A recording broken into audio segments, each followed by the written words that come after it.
May pabinyag sa linggo sa simbahan. Kinukuha ka nga, Ninang. Naku naman, lahat na lang ba ng batang isisilang? Ate, ikaw ang dapat magninang. Wala na bang ibang pwedeng kulit?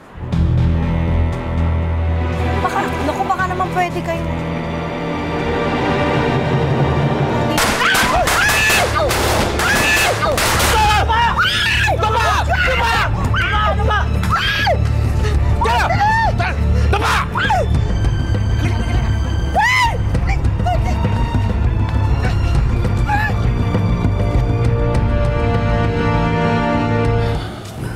Mga taong labas.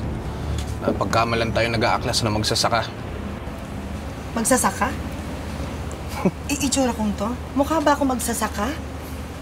Akala ko katapusan ko na eh. Kaya sa susunod, huwag ka na sumama. Galing tayo sa burol ni Aling Tasing.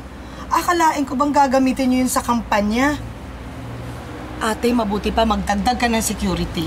Hindi na kailangan, bayan natin to. Hawak natin to. Ano bang tawag doon sa nangyari sa atin? Kinanti lang tayo. Naku ate, makinig ka sa akin. Magdagdag ka ng security. Hindi ka pa nga lubusan nakakapagbabang luksa, susundan mo na si Amang. Ako mabuti pa, huwag mo na ipagpatuloy ang kandidatura mo. Mas maigi.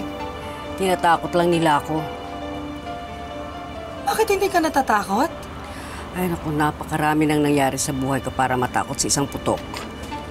Isang putok? 100 yun, ate. Kailan ka matatakot pag 1,000 putok na? Natatakot ka pala eh. Huwag ka na sumama. Talaga hindi na ako sasama. Dito na lang ako sa bahay. Kahit dito sa bahay, magdagdag kayo ng security. Huwag ka na umuwi. Dito ka na lang matulog. Ate, dito mo siya patulogin.